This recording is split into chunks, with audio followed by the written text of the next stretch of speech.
E sabemos que todas as coisas contribuem juntamente para o bem daqueles que amam a Deus, daqueles que são chamados segundo o propósito de Deus.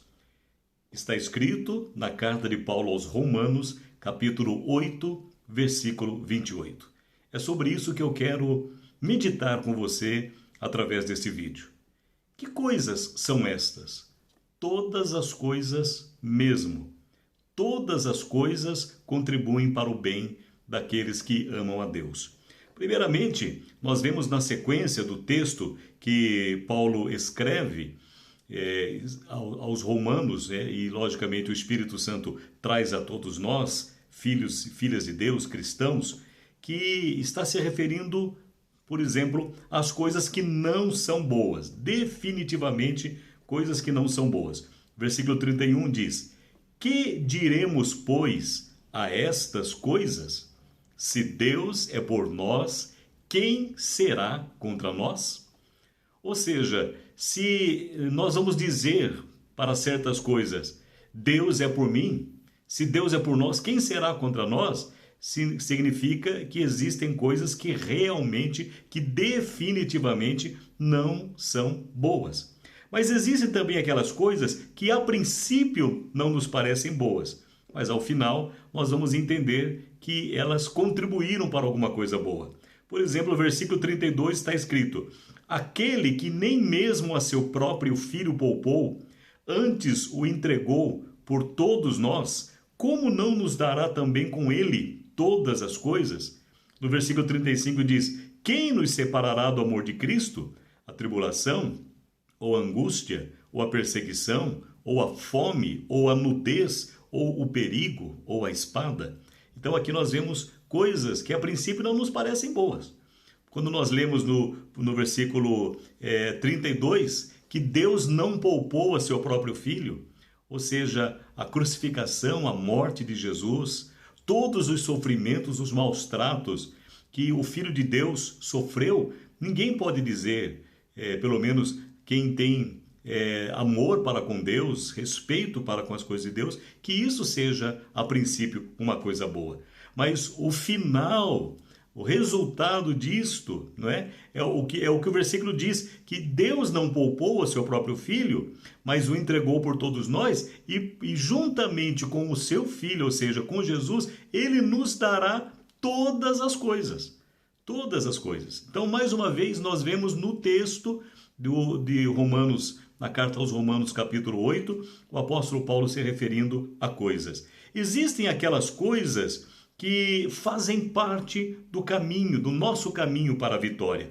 Versículo 37 diz: mas em todas estas coisas somos mais que vencedores por aquele que nos amou. Versículo 38, porque estou certo de que nem a morte, nem a vida, nem anjos, nem principados, nem potestades, nem coisas do presente, nem futuras, nem altura, nem profundidade, nem qualquer outra criatura nos poderá separar do amor de Deus que está em Cristo Jesus, nosso Senhor.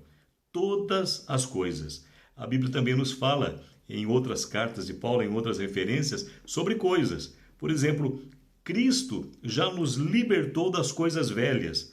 Na segunda carta de Paulo aos Coríntios, capítulo 5, versículo 17, está escrito: se alguém está em Cristo, nova criatura é. As coisas velhas já se passaram, eis que tudo se fez novo. Na carta de Paulo aos Filipenses, capítulo 4, versículos 12 e 13, Paulo diz assim: eu sei passar falta e sei também ter abundância. Em toda maneira e em todas as coisas estou experimentado, tanto em ter fartura como em passar fome, tanto em ter abundância como em padecer necessidade. Posso todas as coisas naquele que me fortalece. Então nós vemos que são todas as coisas mesmo. Na nossa vida, nessa terra, nós temos coisas maravilhosas. Não resta dúvida que todo ser humano tem situações, tem presentes, tem oportunidades, não é? que podem ser descritas como coisas boas, experiências boas, coisas boas que essa pessoa passou. Mas, indiscutivelmente também, todo ser humano passa por situações que fala, essa situação só trouxe para mim coisas ruins, lembranças ruins, sofrimentos, marcas profundas, dores, né? Perdas. Então, são coisas ruins. Mas a Bíblia Sagrada nos diz que em todas estas coisas, nós somos mais do que vencedores. Sabemos que todas as coisas, boas ou ruins, elas contribuem juntamente. É interessante que quando nós falamos assim, todas as coisas contribuem juntamente, normalmente nós pensamos assim que as coisas boas vão acontecendo,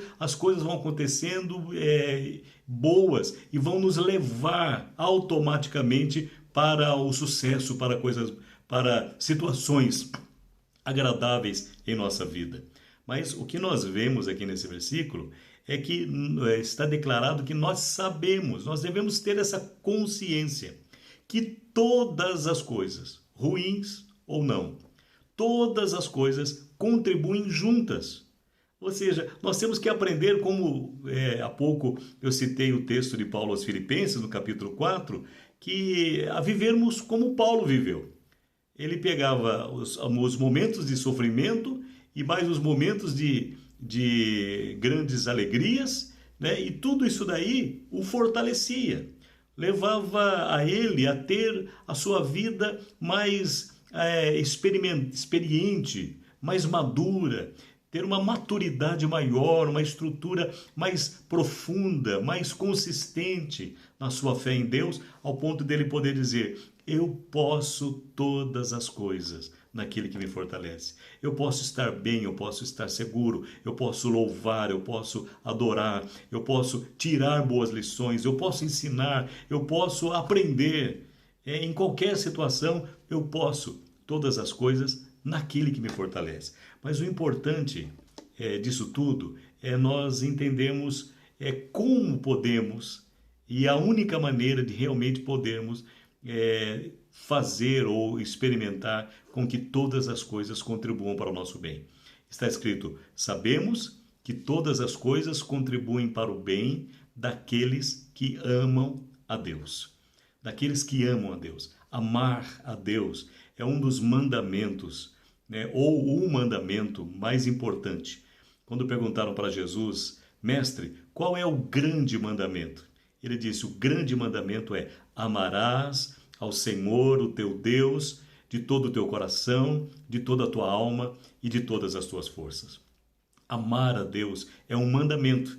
Amar a Deus não é uma opção. Na verdade, o amor, a expressão do amor, viver o amor, não é uma opção, é uma ordem. Tanto que perguntaram a Jesus qual é o mandamento, o grande mandamento, e ele disse que o primeiro grande mandamento é amar a Deus, expressar amor a Deus. E depois ele diz que o segundo grande mandamento é semelhante a este. Por quê? Porque se refere também ao amor, ao exercício do amor, que é amar ao próximo como a si mesmo. Não é? Esta questão de amar a Deus e ao próximo, inclusive até mesmo aos inimigos, não é, portanto, uma opção, uma alternativa. É um mandamento. E Jesus Cristo, ele fala assim: o que é amar a Deus? Quem é que realmente ama a Deus? No Evangelho de João, Jesus declara: aquele que tem as minhas palavras, os meus mandamentos, e os guarda, esse é o que me ama. E aquele que me ama, Jesus disse, será amado do meu Pai. E ele disse mais: e eu também o amarei. E nós viremos, eu e meu Pai, viremos a ele e faremos nele morada. Então, o que é amar a Deus? É obedecer, é guardar as palavras de Deus, é praticar a palavra de Deus. E diz a Bíblia que aqueles que amam a Deus vão ver, vão concluir, vão experimentar diariamente e em qualquer situação que todas as coisas só estão lhe beneficiando. Todas as coisas contribuem juntamente para o bem daqueles que amam a Deus e daqueles que são chamados segundo o propósito de Deus. Qual é o propósito de Deus para cada ser humano? É que cada ser humano viva na presença de Deus, que cada ser humano receba a salvação que Jesus Cristo, Filho de Deus, através da sua vida e da sua morte, com a sua ressurreição, veio trazer a todos aqueles que creem. Todos aqueles que ouvem a palavra de Deus, o Evangelho, e permitem que o Espírito Santo lhes conceda entendimento, e abrem o coração, e recebem, e aceitam, e confessam Jesus como Senhor e Salvador, e passam a entregar-se de tal forma que o Espírito Santo passa a guiar, a dirigir, a orientar o seu viver, a sua vida. Essas pessoas verdadeiramente estão demonstrando que amam a Deus. Isso significa ter as palavras, os mandamentos de Deus e os guardar. Diz a Bíblia que aqueles que amam a Deus, todas as coisas contribuem juntamente para o seu bem. Se nós pudéssemos escolher de tudo na vida, nós só escolheríamos com certeza as coisas boas, as coisas favoráveis, as coisas agradáveis a nós. No entanto, a Bíblia diz que elas vêm juntas, né? As coisas que não parecem boas e aquelas coisas que são tão más, diante das quais nós temos que dizer para nós mesmos, para fortalecer a nossa fé: se Deus está comigo, se Deus é a meu favor, se Deus é por mim, quem será contra mim? Ou seja, estas coisas não vão me destruir, não vão me derrubar, porque Deus é por mim. Portanto, são coisas ruins. Essas coisas ruins e as coisas boas, elas nos fortalecerão, elas nos tornarão mais experientes, elas, portanto, contribuirão e contribuem para o nosso bem, se nós verdadeiramente amamos a Deus, conhecendo as palavras e a vontade de Deus e obedecendo. Que esta seja a nossa vontade e que todas as coisas, em todos os sentidos e em todos os tempos, contribuam para o teu bem. Que Deus te abençoe de tal forma que você possa compreender e viver esta palavra. Deus te abençoe. Amém.